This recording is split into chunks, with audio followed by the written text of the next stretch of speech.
गणनायकाय गणदैवताय गणाध्यक्षाय धीमहि गुणशरीराय गुणमण्डिताय गुणेशानाय गानचतुराय गानप्राणाय गानान्तरात्मने गानोत्सुकाय गानमत्ताय गानोत्सुकमनसे गुरुपूजिताय गुरुदैवताय गुरुकुलस्थायिने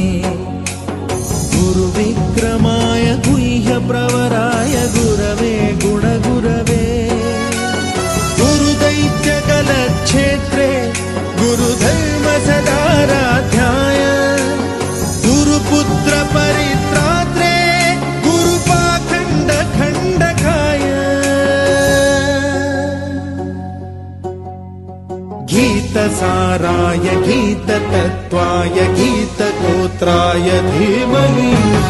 गूढगुल्फाय गन्धमत्ताय गोजयप्रदाय धीमहि गुणातीताय गुणाधीशाय गुणप्रविष्टाय धीमहि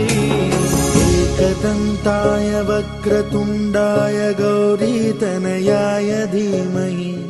गजेशानाय बालचन्द्राय श्रीगणेशाय